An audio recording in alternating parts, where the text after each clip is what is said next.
Olá, bem-vindos à Igreja no Mundo, o programa da Fundação AIS, ajuda à Igreja que sofre aqui na sua televisão. Eu sou o Paulo Aido e é sempre um privilégio saber que posso contar com a sua companhia aí desse lado durante os próximos 50 minutos. Comigo aqui em estúdio está a Catarina Martins de Betancourt, a diretora da Fundação AIS em Portugal. Olá, Catarina. Olá, Paulo, e olá também a todos os nossos telespectadores. Today, we now have a sea of blood across, most parts of northern Nigeria.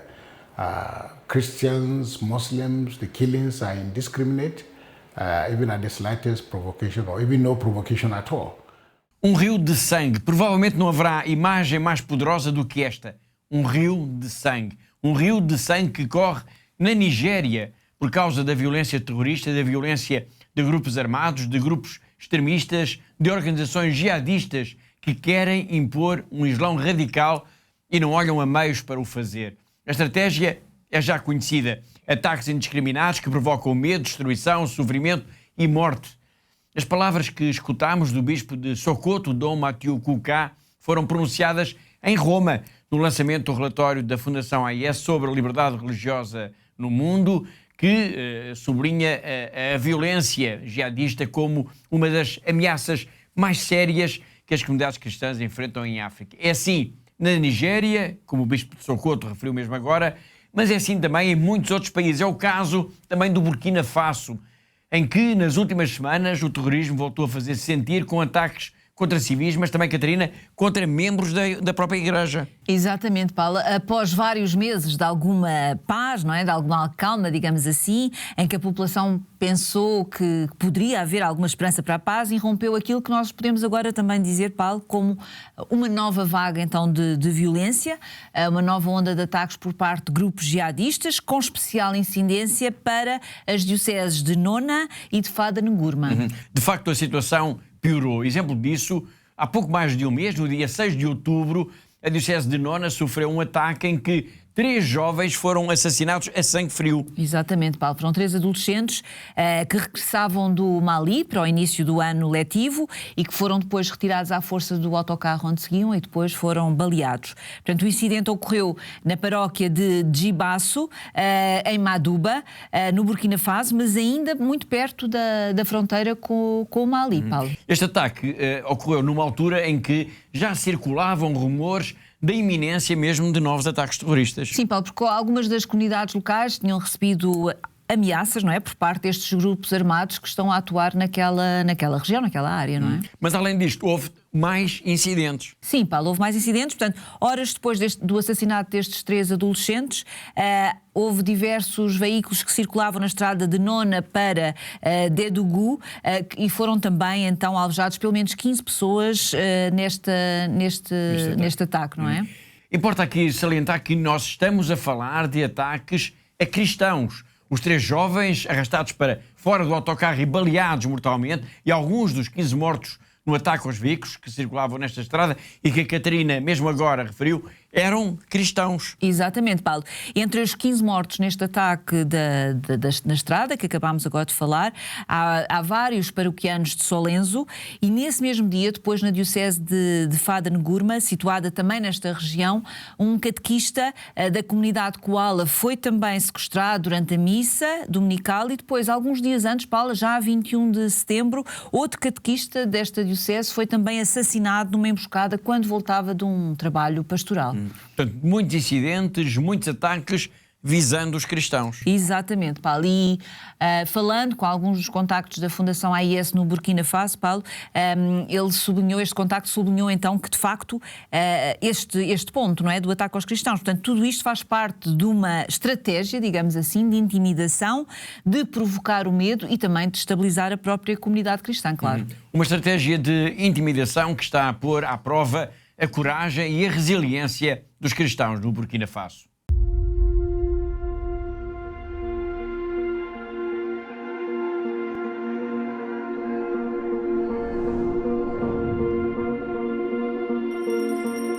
Il faut dire que le Burkina Faso vit depuis quelques années une crise due au terrorisme. Se manifeste justement par des attaques. C'est comme des lieux de culte.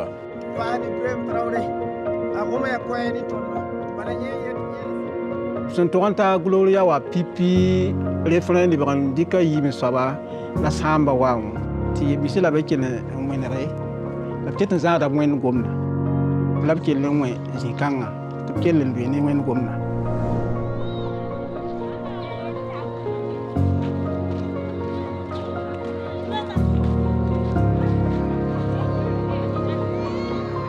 Ya tanso mesor sa son wa inquiet paroisse ya yolo la mba suitera ne motere il yilo wa menga para wa ka ya la ka yimro to ne sipiara le bila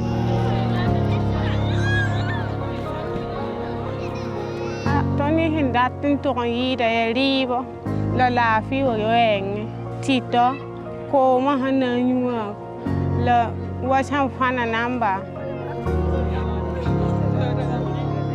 C'est l'indigence, la pauvreté, et le manque de moyens et surtout le manque d'espoir. L'horizon est sombre.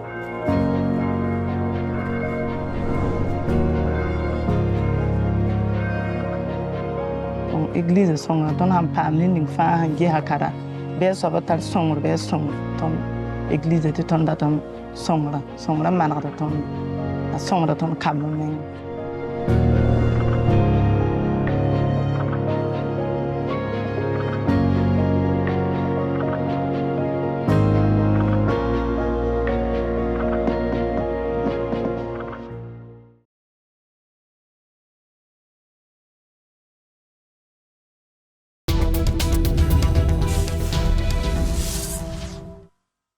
Se alguém vir este vídeo, esta mensagem, dizia-nos mesmo agora uma cristã refugiada ao lado do marido e de um filho, por favor ajude. As palavras desta cristã do Burkina Faso são um apelo, são um grito de socorro que não podemos ignorar. E a Fundação AIS está permanentemente a chamar a atenção para o que se passa neste país. Eu recordo que há precisamente um ano a Fundação AIS lançou uma grande campanha aqui em Portugal, campanha de sensibilização sobre esta realidade que continua ainda tão desconhecida da maior parte das pessoas. Exatamente, Paulo, e foi de facto uma campanha de sensibilização que fizemos aqui, uma sensibilização da opinião pública, claro, e também de solidariedade para com estas comunidades cristãs que estão a ser mais atingidas por esta violência jihadista.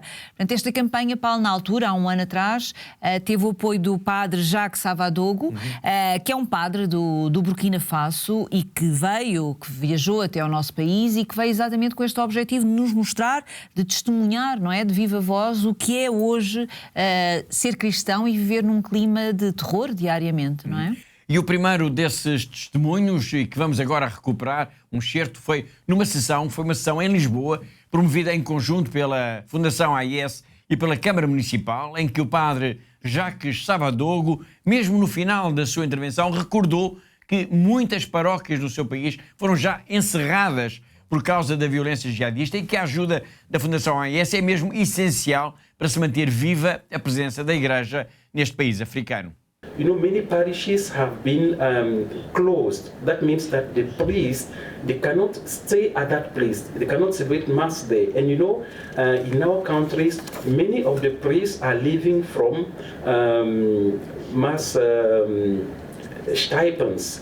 And I know that you people, Aid to the Church in Need, is helping many of our priests to have something to celebrate Mass for themselves, for the people, and for the whole world. So I will stop here, and I don't know whether they will have the opportunity to ask questions, but my word is really a word of gratitude for this opportunity to make our situation known. And what I will ask is that, and I know that you are already doing it, is to pray for us. Pray for us. Pray for us, because you have the chance. You can leave your home, you can leave your house and go to church freely and come back. In some parts of Burkina Faso, leaving your home to go to church means you can be killed on the way, or you can be killed in the church. So be happy of this situation. be happy of this. Sometimes we complain of what we do not have and we forget what we have. So be happy of this situation and pray for us, pray for all these people so that one day they also recover freedom to go to church, freedom to pray as they want. Thank you very much.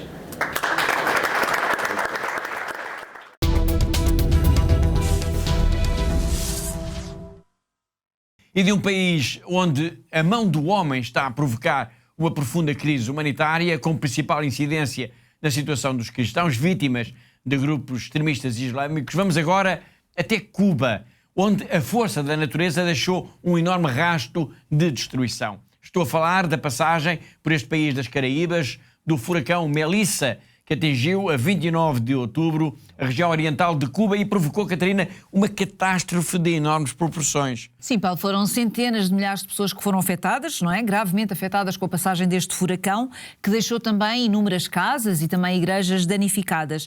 Além disso, Paulo, houve muitas famílias que perderam mesmo tudo o que tinham e a situação que já de si, como sabemos, em Cuba é uma situação já terrível que se está a viver, mas que é agravada também pela escassez dos bens básicos do dia-a-dia e também pelas prolongadas falhas de energia elétrica, Paulo. Embora os danos materiais tenham sido de facto imensos, tanto nas cidades como nas zonas rurais, até ao momento, felizmente, não foram registadas vítimas humanas da passagem por Cuba do furacão Melissa. E falamos também disto agora, porque logo na primeira hora a Fundação AES manifestou a sua proximidade para com a igreja local, gesto que Dom Arturo, que é o presidente da Conferência Episcopal de Cuba, agradeceu também prontamente. É verdade, Paulo. De facto, o Brelado agradeceu de imediato à Fundação AES pela sua solidariedade e pediu também que aos nossos benfeitores e aos nossos amigos que rezassem pelo povo cubano, para rezarem pelas famílias que estão neste momento a sofrer e também pela Igreja que continua neste momento a ser o farol de esperança neste país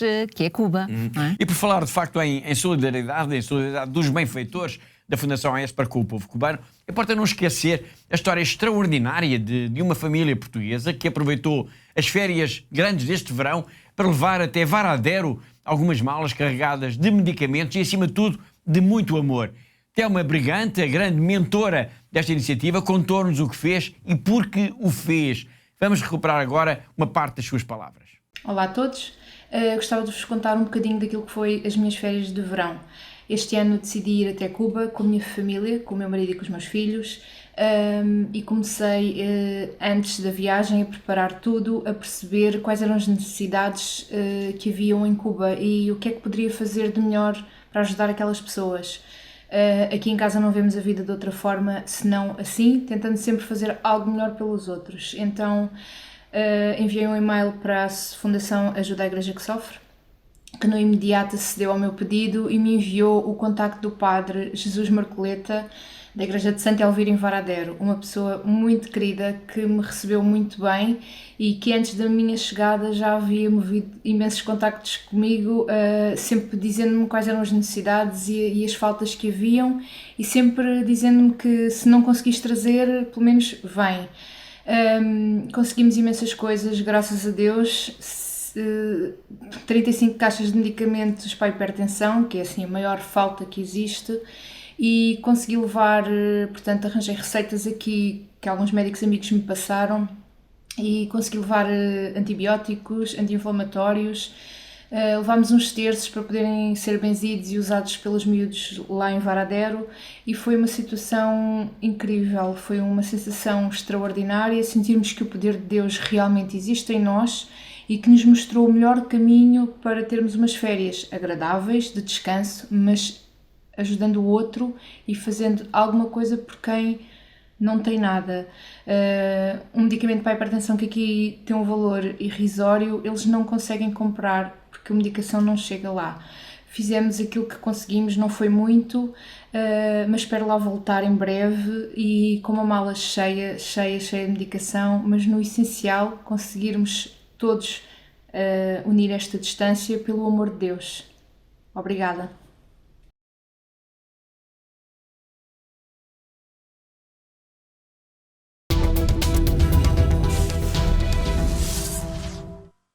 Foi até uma Brigante, depois do regresso de Cuba, depois das férias solidárias, que a sua família realizou este ano em Varadero.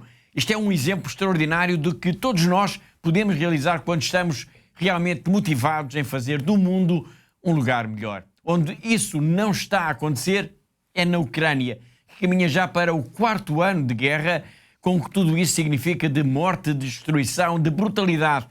Uma destruição e morte que é particularmente visível, claro, nas zonas da frente de combate, como é o caso de Kharkiv, cujo bispo esteve de visita à sede internacional da Fundação AIS na Alemanha e deixou um relato inquietante, Catarina, do que se passa na sua região. Sim, Paulo, segundo Dom Pavlo Oncharu, que é bispo católico latino de Kharkiv, portanto, a vida na diocese, esta diocese está situada na região leste da Ucrânia, decorre de facto num contexto permanente de medo, não é? Causado pela guerra. Ele diz que há permanentemente drones, foguetes e que esta ameaça está diariamente nos ares da sua diocese. Ele diz também que o zumbido dos drones é tão constante que diz que nos dias ou nos momentos em que não existe este zumbido no ar, que a própria população teme que possa algo muito grave esteja para acontecer. Portanto, por ali, Paulo, nesta região da Ucrânia, que está efetivamente então na linha da frente da guerra, pode-se dizer que neste momento a vida é vivida um dia de cada vez, não é? Exatamente. Bom, neste cenário em que a vida é sentida, como a Catarina agora descreveu, com toda a sua fragilidade e com pessoas, soldados e civis, a serem feridos, a ficarem, por exemplo, por vezes até amputados, nesse cenário é urgente ajudar as populações traumatizadas. Sim, Paulo, sem dúvida. É de facto uma urgência e é um dos trabalhos, digamos assim, desta forma, que mais tem mobilizado, de facto, todos os esforços da Igreja na Ucrânia, Paulo. E a Fundação AIS tem apoiado esse esforço praticamente desde que a guerra começou. E a guerra começou em 24 de fevereiro de 2022. Sem dúvida, Paulo, é isso mesmo. De facto, a Fundação AIS tem apoiado a Igreja na Ucrânia desde sempre, em especial estas dioceses que estão na chamada linha da frente, de muitas formas, e uma delas é, de facto, através de cursos, não é? Portanto, formando as pessoas sobre como aprender a viver com o trauma e como também tentar curar as feridas provocadas pela guerra, que, não sendo visíveis, como sabemos, são feridas que marcam a vida das pessoas, não é? De facto, não deve ser fácil, não deve ser uma tarefa fácil trabalhar o tema do trauma, em especial junto daqueles que estiveram a combater. Sim, Paulo, junto daqueles que estiveram a combater, mas também junto das próprias famílias, não é? Porque, afinal, ninguém sai de uma frente de guerra exatamente igual como chegou. Portanto, a guerra muda, sem dúvida, as pessoas e é uma questão muito, muito complexa e é muito importante, por exemplo, também saber ouvir.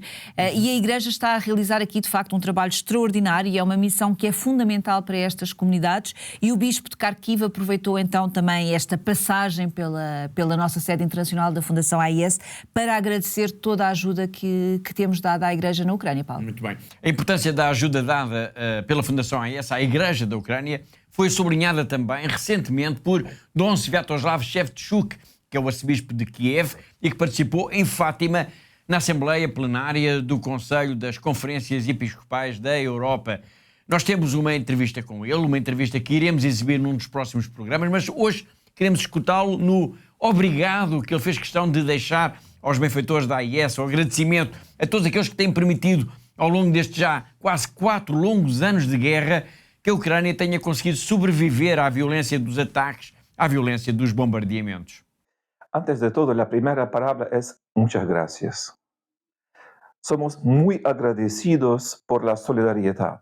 Yo soy vivo, puedo hablar, transmitir el mensaje porque alguien me salvó.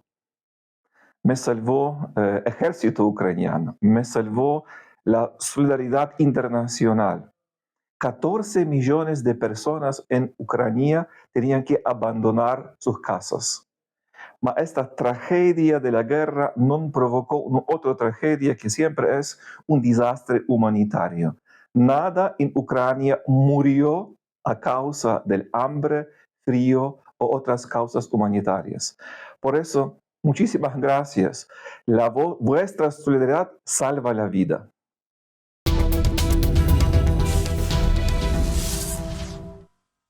Dom Sviatoslav Shevchuk agradece a ajuda dada pela Fundação AIS, dizendo que essa solidariedade está a salvar vidas. A Fundação AIS também é isto. E assim, embalados por estas palavras, por este muito obrigado, vamos agora até Macau para irmos ao encontro do jornalista José Miguel Encarnação, o nosso correspondente nesta diocese, na China. Na província de Shanxi, a pequena cidade de Xiushui alberga a escola Yaoan. Esta escola precisou de ser revitalizada durante anos e essa revitalização acabou por acontecer com a ajuda do governo de Macau, mas também com a preciosa ajuda da escola São Paulo, uma escola que pertence à Diocese de Macau e que é gerida pelos padres dominicanos que aqui prestam missão.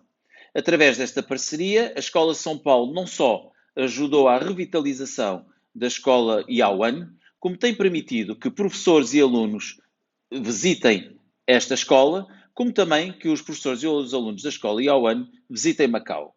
Assim, podem partilhar as suas experiências enquanto docentes, mas também enquanto alunos, o que faz com que não só a escola São Paulo reforce os seus currículos no que respeita a matérias da China continental, como também estes alunos da China continental fiquem a saber mais do que se passa na região administrativa especial de Macau.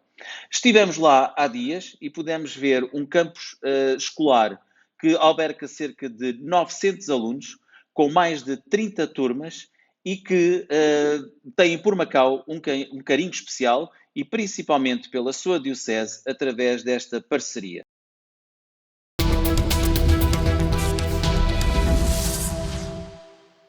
Foi o José Miguel Encarnação, o nosso correspondente em Macau, na China, e assim chegamos ao fim da primeira parte do nosso programa. Na segunda parte nós vamos continuar a falar do relatório da Fundação AIS, vamos falar também da petição lançada pela AIS em favor da liberdade religiosa no mundo e vamos ainda falar de migrantes, de refugiados. Tudo temas para desenvolver daqui a pouco, depois de um breve intervalo. Até já.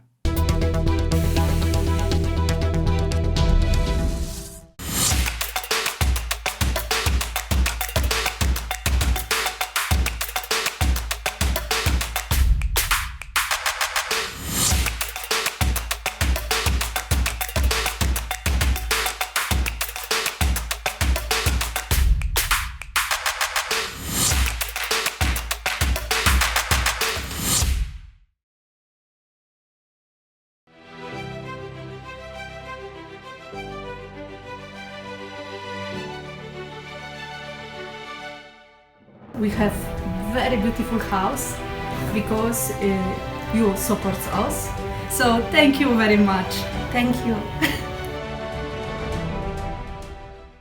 ACN apoya a sacerdotes en todo el mundo con intenciones de misas que nos ayudan tanto espiritualmente como materialmente, para nuestro propio bien y el bien de nuestras comunidades.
Thank you to all our benefactors. Continúen con esta linda misión de ayudando a la Iglesia en lugares tan sufrientes.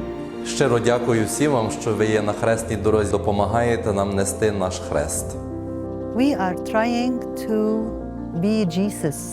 Through your help and support, we are able to bring the gospel to the people. Thank you so much. May God bless you. You are giving us hope and you are putting a smile in our faces. Thank you so much.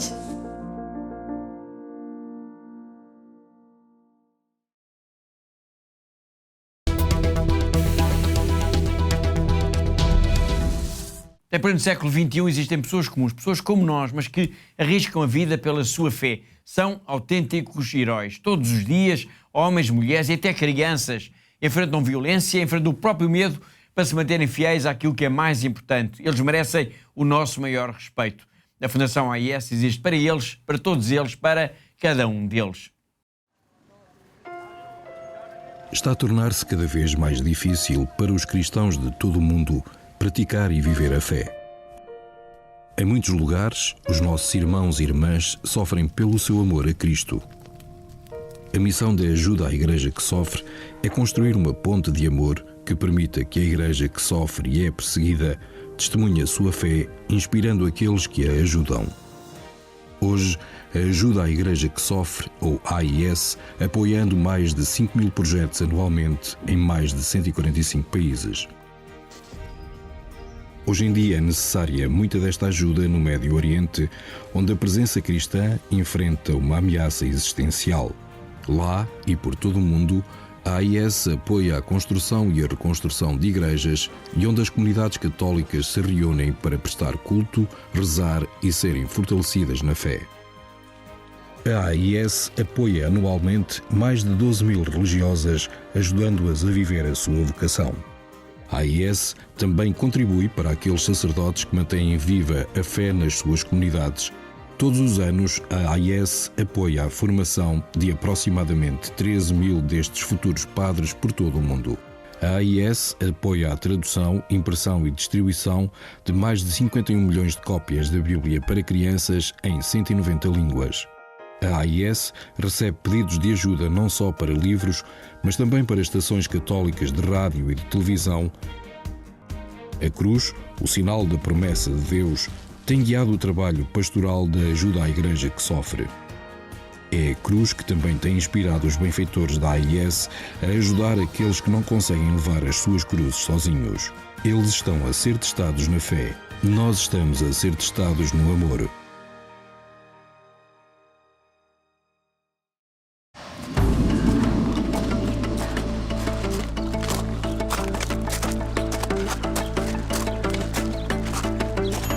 ب 7 نيسان 2014 انقتل أبونا فرانس على إيد الجهاديين قبل ما يطلعوا من حمص بكم يوم.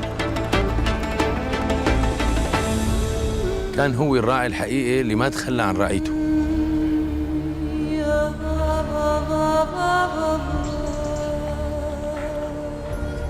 هو كان بالنسبة لنا أخ كبير ومعنا دائما، وكان بالنسبة له كل شخص لحاله هو شخص مهم. وإلى الأمام. إلى الأمام، الكلمة لساتنا لهلا عم نسمعها كان يقلنا إياها أبونا فرانس.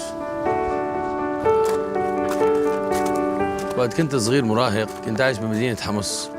كان أبونا فرانس ياخذنا مسيرات على جبال وادي النصارى.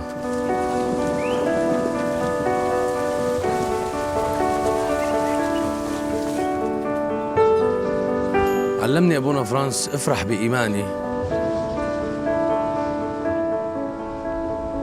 وكان دائما يحمسنا لنكمل طريقنا لنعمل حياة أفضل لإلنا وللي حوالينا.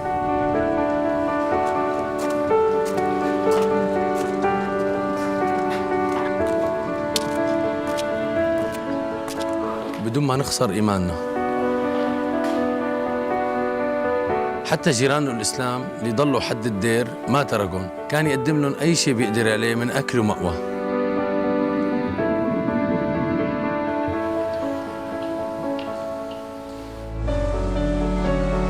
لما بلشت الأزمة بال 2011 اجتني فرصة لسافر برات سوريا، وكنت رح سافر، بس أبونا فرانس ألهمني وضليت وصرت متطوع بخدمة إخواتي السوريين.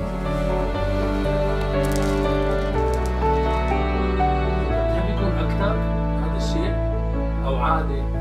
إلى الأمام، كلمة إلى الأمام صار لها معنى ثاني بالنسبة لي.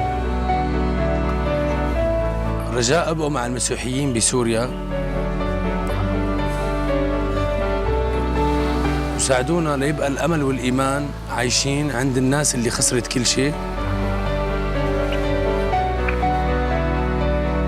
عشان يعرفوا إنه الله ما رح يتخلى عنهم مثل ما عمل أبونا فرانس.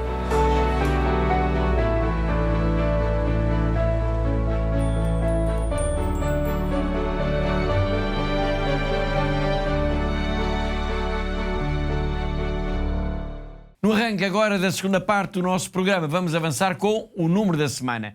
304 milhões. Este número, divulgado na semana passada pela ONU, refere a população migrante no mundo no ano passado. Segundo a ONU, havia em 2024, Catarina, no planeta 304 milhões de migrantes. Exatamente, Paulo. E estes 370 milhões de... 304 milhões de migrantes corresponde a 3,7% da população mundial e são praticamente, Paulo, o dobro do número de migrantes que existia há 30 anos atrás. Nós estamos a falar a migrantes, muitos deles são pessoas que fogem das guerras, fogem da violência terrorista, fogem da fome. Há uma pergunta que se coloca: qual é que é o principal destino, se é que podemos dizer as coisas desta maneira, para todos estes migrantes? Bom, Paulo, o principal destino é a Europa, com cerca de 100 milhões de migrantes, depois é seguido pela Ásia, com 85 milhões, e depois a América do Norte, com 79 milhões. Muito bem. É importante perceber digamos assim, esta geografia humana, porque ela diz-nos também muito sobre a realidade do mundo. Como eu disse há pouco, muitos destes 304 milhões de migrantes fogem da guerra, fogem da violência, do terrorismo. E quando falamos em guerras e em terrorismo, falamos muitas vezes em África. É o caso, por exemplo, do Sudão do Sul. É verdade, Paulo. E, de facto, o Sudão do Sul é o país mais jovem do mundo. Portanto, ganhou a independência a 9 de julho de 2011 e 2 anos depois já estava em guerra. Sim. Portanto, foi uma guerra civil entre apoiantes do presidente Salva Kiir e do então vice-presidente Riek Machar. Esta guerra, Paulo, já teve muitos altos e baixos, já houve até acordos de cessar-fogo entre ambas as partes, mas continua tudo ainda muito incerto e por causa disso os números de incidentes continuam a ocorrer ainda hoje e por isso ainda continua a haver muita população que está em fuga, muita gente, portanto milhares de pessoas que vivem neste momento em campos de refugiados ou deslocados ali na região, Paulo. Exatamente. Esta guerra civil no Sudão do Sul causou já o deslocamento de quase 5 milhões de pessoas que procuraram refúgio dentro do país ou em países da região. E todos eles fazem parte desta multidão gigantesca que demos agora dos 304 milhões de pessoas que vivem fora das suas terras de origem, fora dos seus países, longe das suas famílias. Quando a guerra começou no Sudão do Sul, muitos atravessaram a fronteira para a Etiópia. E ao fim de pouco tempo nasceu mesmo por lá, em Jevi, um campo de refugiados. Um campo de refugiados onde vamos encontrar agora o catequista Stefan Ruot.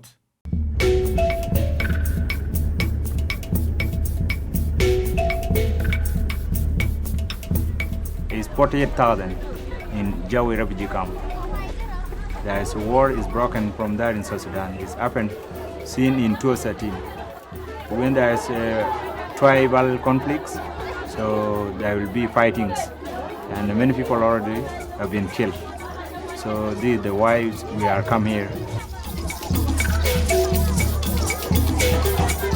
I'm coming together with my 2 sisters and 3 brothers, and also together with my mothers. I have a 4-year here. We have 3 days on going on our foot, and we arrival on the border of Ethiopia. And we have 1 week on the border, so we are eating some biscuits. We don't have enough food. If there's no war from this, I will be back. If the war is continuous, I will stay here.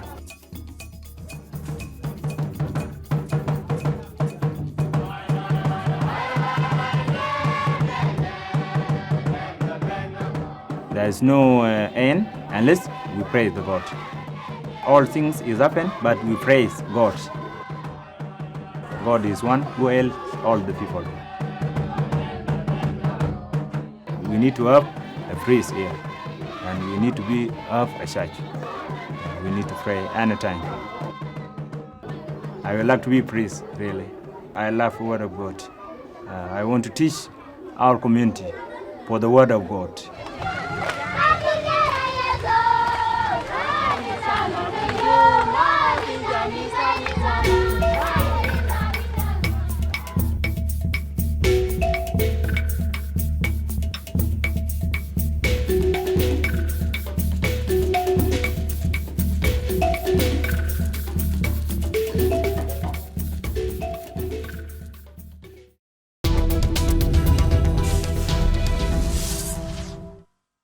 E deste olhar para um campo de refugiados na Etiópia, onde fomos encontrar o catequista Stephen Ruot, vamos agora ao tema de abertura do programa de hoje, a Nigéria.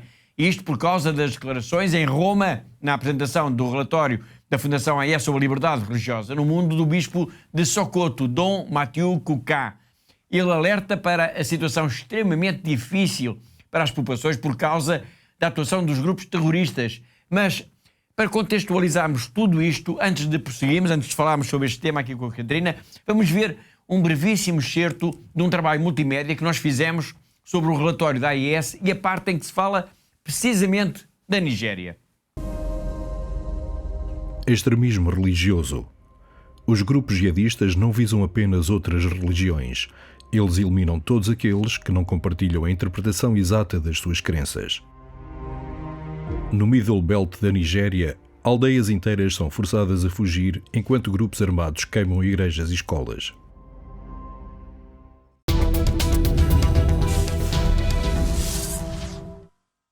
Estes 20 segundos elucidam bem sobre a situação que se vive na Nigéria por causa da atuação, Catarina, dos grupos terroristas. Sim, Paulo, tanto a região do chamado cinturão médio da Nigéria como a região norte também deste país têm estado, de facto, sob constantes ataques de grupos armados, de grupos jihadistas que querem pôr uma lei, um islão mais radical, digamos assim. Essa é uma realidade que está bem detalhada, de facto, no relatório da AES sobre a liberdade religiosa no mundo. Sim, Paulo, no nosso relatório podemos ler que a Nigéria tem registrado, de facto, um aumento acentuado de violência por motivos religiosos, e especialmente naquelas duas zonas que eu acabei de referir.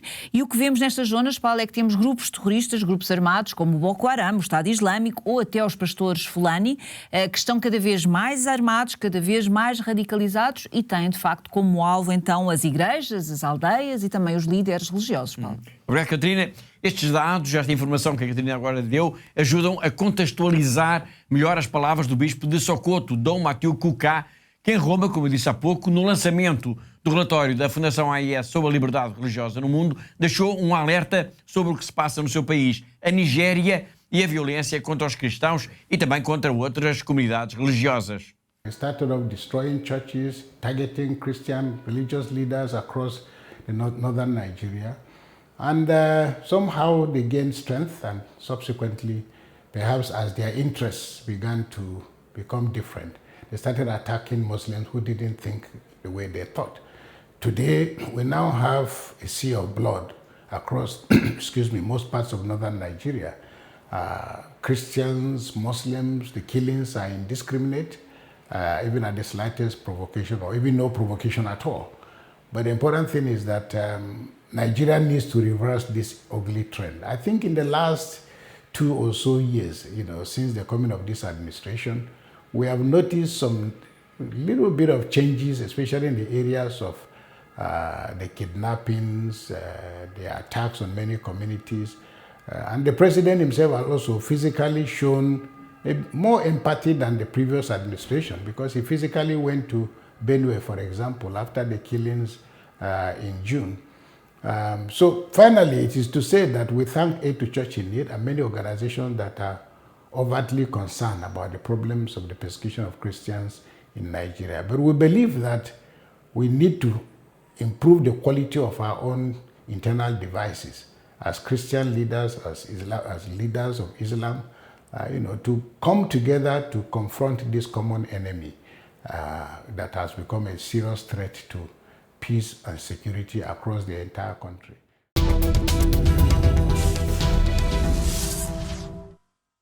Foi o bispo de Sokoto a alertar para a situação difícil que se está a viver na Nigéria, a consequência dos ataques e da violência de grupos jihadistas que têm na comunidade cristã um dos principais alvos. Mas como é que pessoas comuns, pessoas normais, digamos assim, no seu dia-a-dia, lidam com isto? Como é que os cristãos nigerianos lidam com toda esta violência, com toda esta ameaça permanente? John Mandiang Dalu é católico, é casado, tem 2 filhos e é agricultor. Ele vive numa angústia permanente, mas diz que não pode deixar de ter esperança. E por isso ele reza muito. E reza muito, em especial, o terço.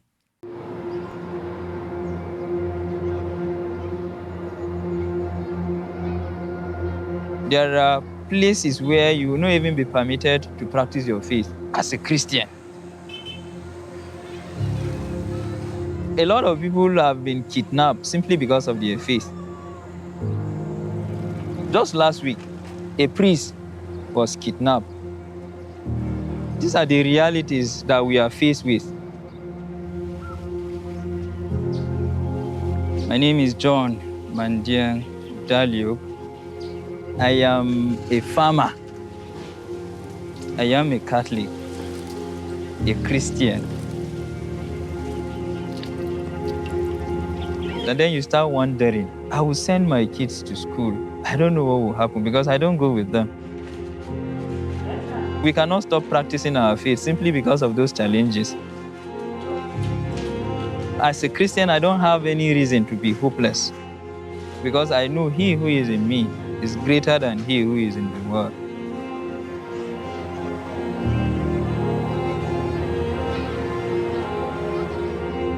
Hope and faith, they walk hand in hand. That prayer that you see is not just the rosary.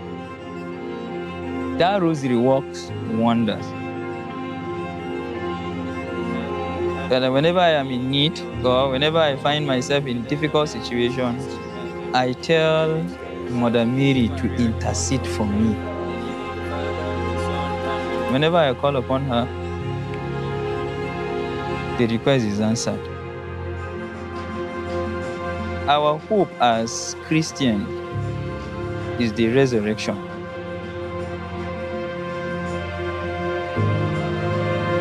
If you don't have that hope, your faith will be shaken.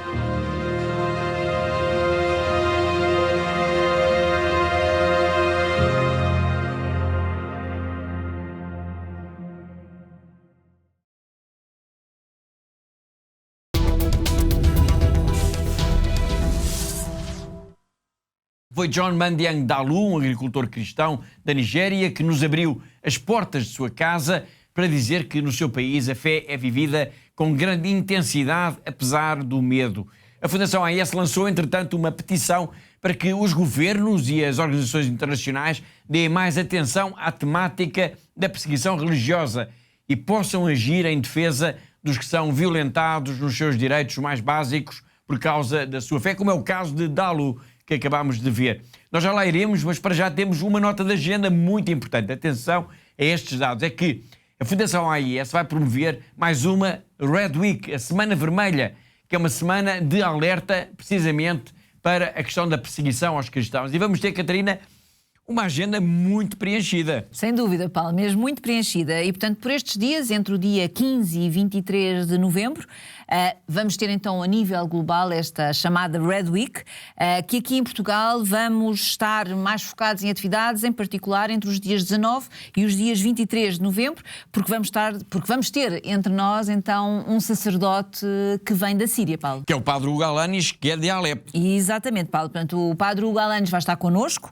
Vamos ter, de facto, uma agenda muito, muito preenchida, com a apresentação então em várias dioceses do relatório, mas também, aproveitando o facto do Padre Hugo estar connosco, também de ouvirmos este testemunho deste sacerdote, que nos vai falar sobre a situação da Síria, claro, atualmente, mas também, muito em particular, sobre a situação da comunidade cristã neste país. Muito bem. Nós já vamos detalhar as dioceses onde o Padre Hugo Alanis vai estar com a equipa da Fundação AIS. Mas antes disso vamos ver, isto é agora uma brevíssima viagem pelas ruas de Alepo, o Padre Hugo Alanis ao volante de um carro de umas religiosas, porque o seu automóvel ficou destruído durante o terremoto de fevereiro de 2023, um terremoto enorme que sacudiu a Turquia e também a região norte da Síria. Good morning. My name is Father Hugo. Sorry, I can watch you because I am driving. We are going to visit a family now. At this moment, I am working and serving the church in Aleppo, Syria. The situation is it's not really good, not really bad.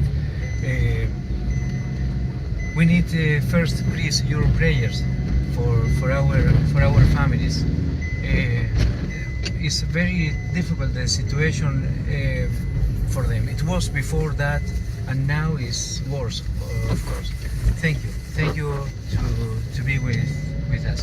Now I want to show you my car. This is not my car. This is the sister's car, but this is my car. You see? Look, this is my car. Yes.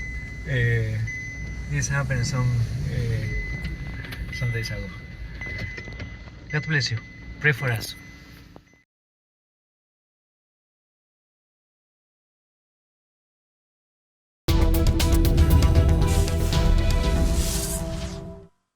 Foi o padre Hugo Alanis, que está em Alepo, na Síria, e que vem agora a Portugal para participar na Red Week, a Semana Vermelha de sensibilização da opinião pública para o drama da perseguição aos cristãos. Há pouco a Catarina estava a explicar por onde é que o padre Hugo Alanis vai andar. Temos que desenvolver essa informação. Muito bem, Paulo. Vamos então desenvolver e dar a conhecer aos nossos telespectadores qual será a nossa agenda.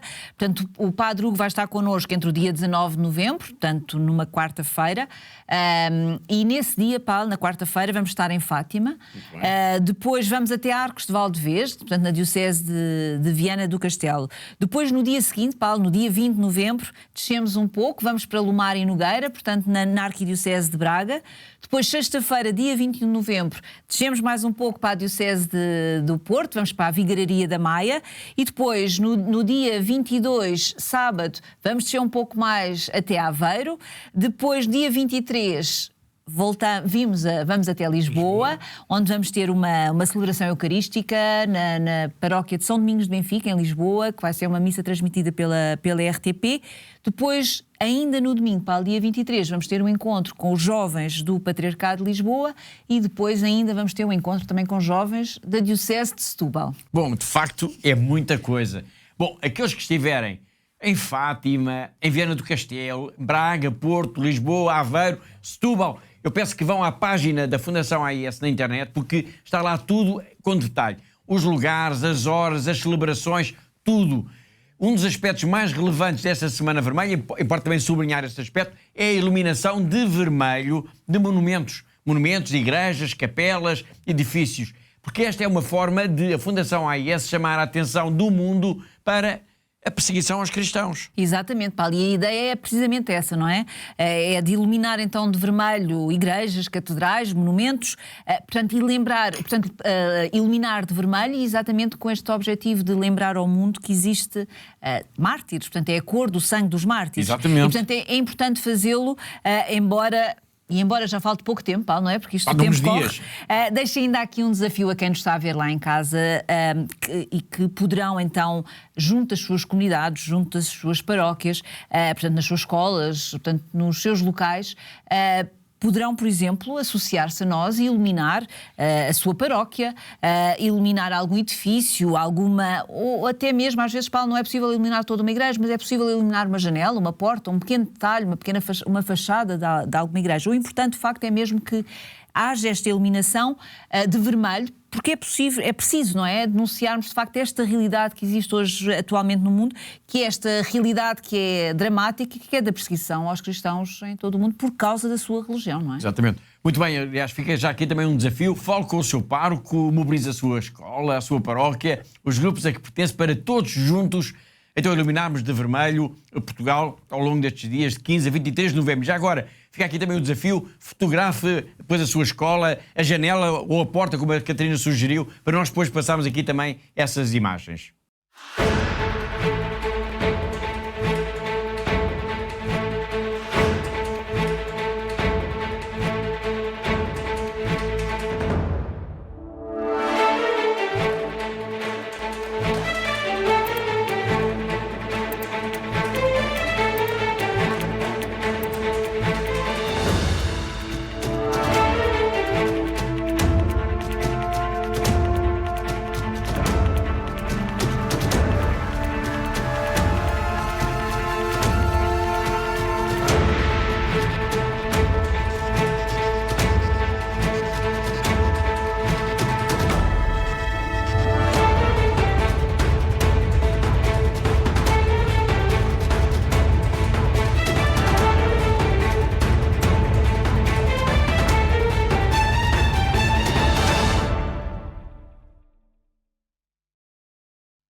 Iluminar de vermelho edifícios ou igrejas é uma forma de chamar a atenção do mundo para o flagelo da perseguição religiosa aos cristãos. Mas a outra forma é através da petição lançada pela Fundação AIS. Uma petição que é um apelo aos governantes e às organizações internacionais precisamente para garantirem que todas as pessoas em todo o mundo tenham o direito a praticar a sua fé de uma forma livre. Exatamente, Paulo. Portanto, é preciso então que nos mobilizemos, que apelemos então aos nossos governos, às principais organizações internacionais para darem de facto uma maior atenção a esta questão da liberdade religiosa.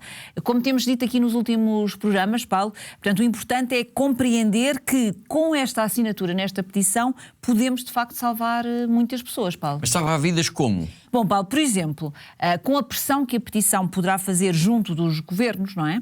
Por exemplo, se nós sabemos que neste momento há muitas pessoas que estão detidas ou que arriscam até a prisão por causa desta questão da liberdade religiosa e que poderão ser libertadas ou poderão ser deixadas em paz por causa do impacto que esta petição poderá causar junto dos seus governos, das suas entidades oficiais. Portanto, temos de facto de usar...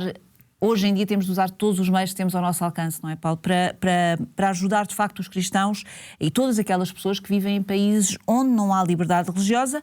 E um dos meios que podemos ajudar e de influenciar, de facto, a vida destas pessoas é assinando a petição da Fundação AIS, Paulo. Muito bem. Chegados aqui, claro que há uma questão que se impõe. Como é que os nossos telespectadores podem assinar a petição? Bom, Paulo, é muito fácil. Basta ir à nossa página de internet em fundação-ais.pt.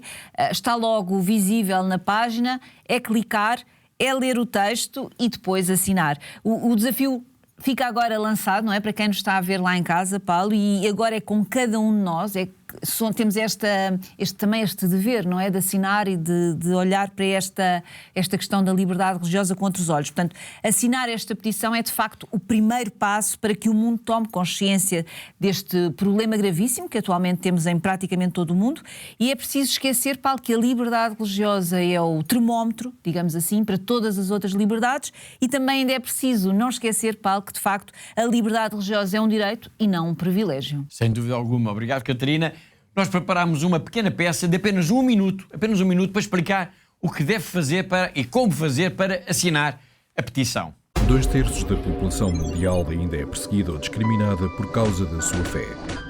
Ninguém pode ficar indiferente. A Fundação AIS lançou uma petição que apela aos governos e organizações internacionais que garantam a proteção efetiva da liberdade de pensamento, consciência e religião. Assine a petição. 1. Vá à página fundacao-ais.pt/petical para preencher um curto formulário. 2. Preencha os campos obrigatórios, país, e-mail, nome, apelido e também a caixa consinto em. 3. Carregue no botão "Por favor, levante a sua voz" e assine já. 4. Na sua caixa de e-mail, confirme o link com a subscrição "Yes, subscribe me to this list". E já está. Obrigado. A liberdade religiosa é um direito, não é um privilégio.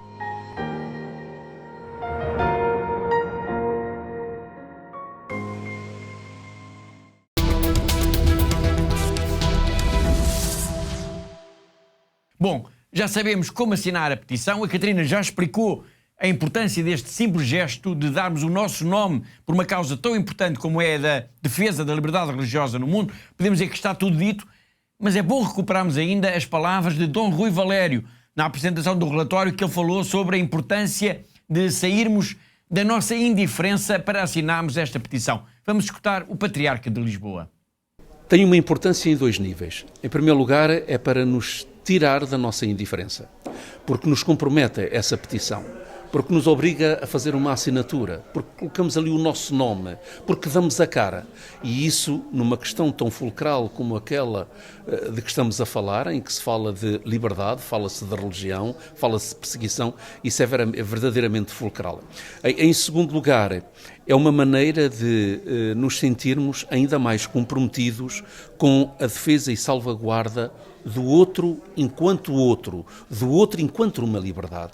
Ou seja, ninguém pode ser indiferente a este drama e tem um caráter profundamente pedagógico, porque nos alerta para não estarmos, como é que eu ia dizer, de olhos fechados para fenómenos que eventualmente possam surgir aqui no nosso meio. Nada pior para a proliferação do mal do que aquele de tapar a cara, voltar para o lado, fechar os olhos. Esta petição, portanto, tem esse mérito, levando-me a mim a concluir que é bem mais do que um ato de cidadania. Esta petição tem o caráter profético. É uma petição profética. Como é que avalia as recentes...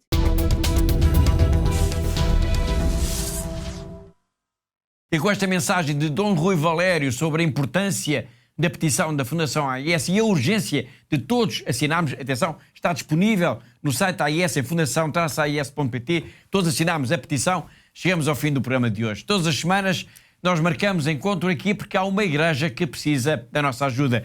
Agradeço a presença e a colaboração da Catarina, a diretora da AIS em Portugal, assim como todos os que ajudaram a produzir, a editar e levar até si este programa. Quanto a mim, Paulo White, resta-me dizer que foi um gosto, como sempre, saber que estava aí desse lado na nossa companhia. Despeço-me com amizade. Até à próxima semana, se Deus quiser.